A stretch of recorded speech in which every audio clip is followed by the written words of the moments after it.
Qual é, pois, a vantagem do judeu? Ou qual a utilidade da circuncisão? Muita, sobre todos os aspectos, principalmente porque aos judeus foram confiados os oráculos de Deus. E daí?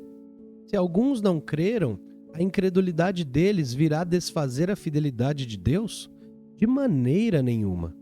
Seja Deus verdadeiro e mentiroso todo homem, segundo está escrito, para seres justificado nas tuas palavras e venha vencer quando fores julgado. Mas se a nossa injustiça traz a lume a justiça de Deus, que diremos?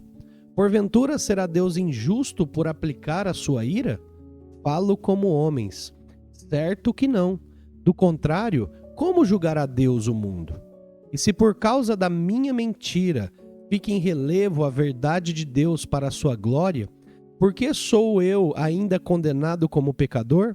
E por que não dizemos, como alguns caluniosamente afirmam que o fazemos, pratiquemos males para que venham bens? A condenação destes é justa. E se conclui? Temos nós alguma vantagem? Não, de forma nenhuma, pois já temos demonstrado que todos, tanto judeus como gregos, estão debaixo do pecado. Como está escrito, não há justo nenhum sequer. Não há quem entenda, não há quem busque a Deus. Todos se extraviaram. A uma se fizeram inúteis. Não há quem faça o bem, não há nenhum sequer. A garganta deles é sepulcro aberto. Como a língua, urdem em engano, veneno de víbora está nos seus lábios. A boca eles a têm cheia de maldição e de amargura. São os pés velozes para derramar sangue. Nos seus caminhos há destruição e miséria. Desconheceram o caminho da paz. Não há temor de Deus diante de seus olhos. Ora, sabemos que tudo o que a lei diz aos que vivem na lei e diz para que se cale toda a boca e todo mundo seja culpável perante Deus, visto que ninguém será justificado diante dele por obras da lei, em razão de que pela lei vem o pleno conhecimento do pecado.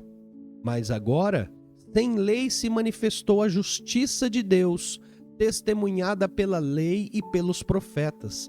Justiça de Deus mediante a fé em Jesus Cristo, para todos e sobre todos os que creem, porque não há distinção, pois todos pecaram e carecem da glória de Deus, sendo justificados gratuitamente por sua graça, mediante a redenção que há em Cristo Jesus, a quem Deus propôs no seu sangue como propiciação mediante a fé para manifestar a sua justiça, por ter Deus, na sua tolerância, deixado impunes os pecados anteriormente cometidos, tendo em vista a manifestação da sua justiça no tempo presente, para ele mesmo ser justo e o justificador daquele que tem fé em Jesus.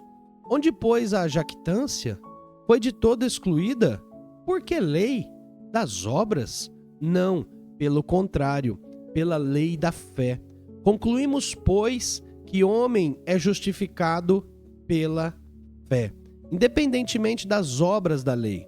É, portanto, Deus somente dos judeus? Não o é também dos gentios?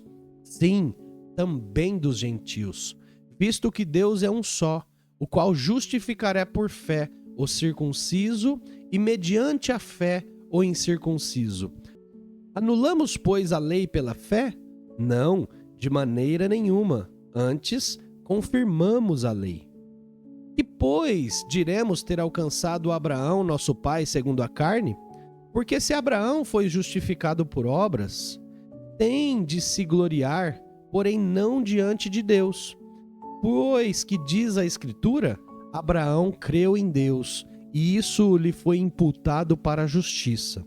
Ora, ao que trabalha, o salário não é considerado como favor, e sim como dívida.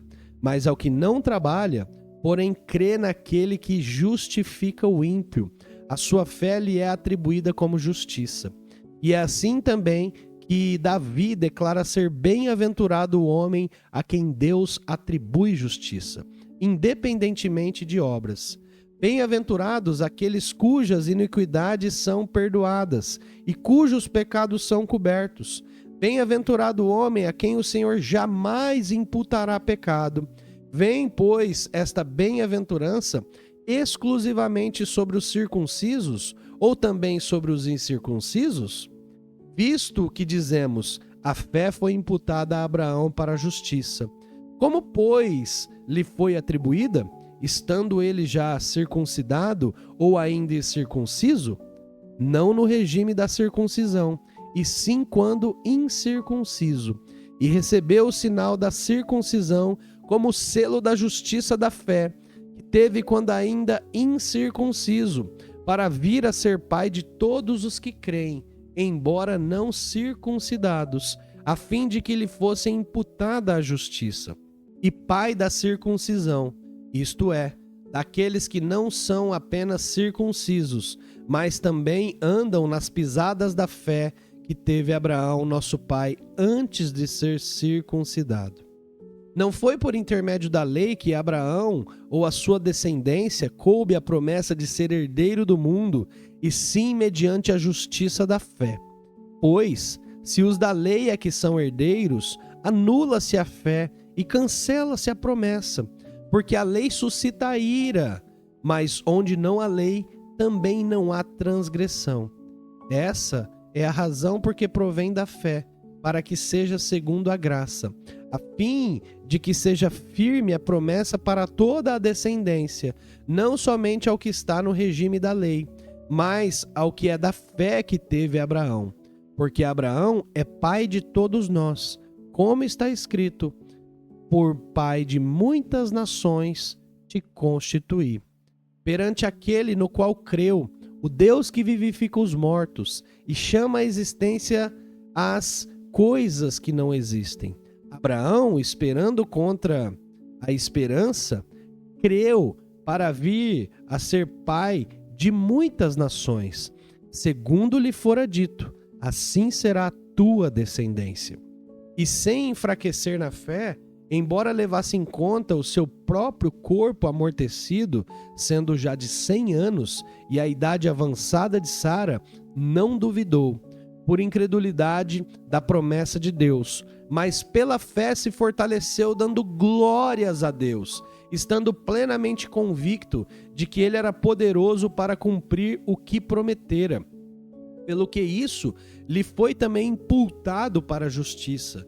E não somente por causa dele está escrito que lhe foi levado em conta, mas também por nossa causa, posto que nós igualmente nos será imputado, a saber, a nós que cremos naquele que ressuscitou dentre os mortos, a Jesus, nosso Senhor, o qual foi entregue por causa das nossas transgressões e ressuscitou por causa da nossa justificação.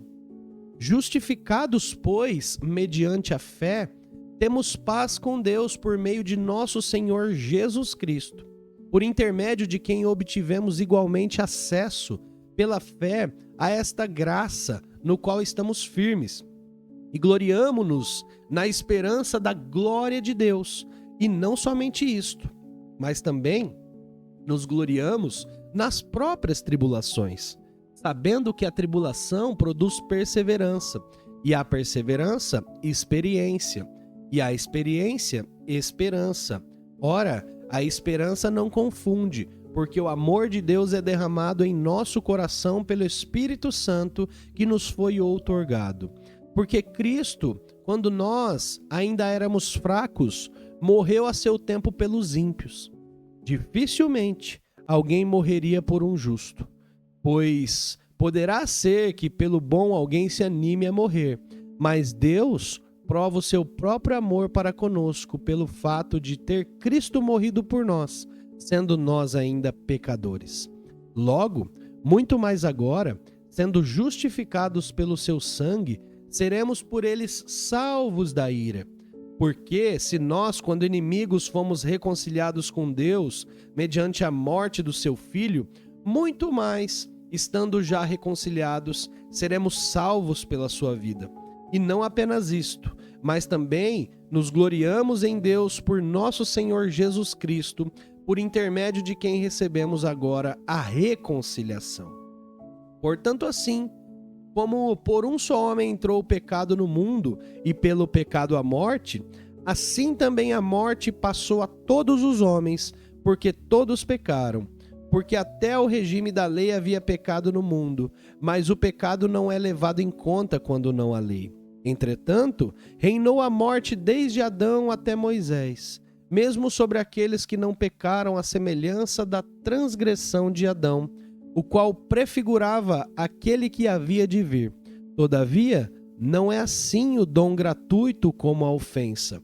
Porque se pela ofensa de um morreram muitos, muito mais a graça de Deus e o dom pela graça de um só homem, Jesus Cristo, foram abundantes sobre muitos.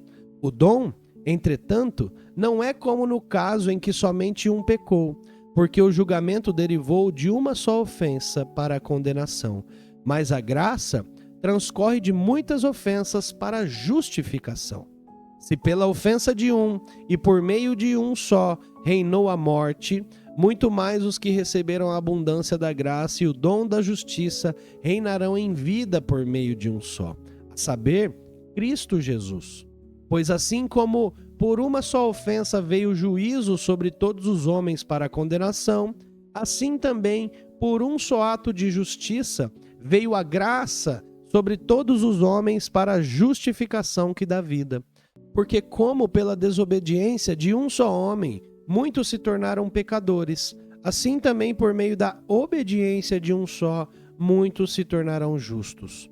Sobreveio a lei para que avultasse a ofensa, mas onde abundou o pecado, superabundou a graça, a fim de que, como o pecado reinou pela morte, assim também reinasse a graça pela justiça para a vida eterna, mediante Jesus Cristo, o nosso Senhor.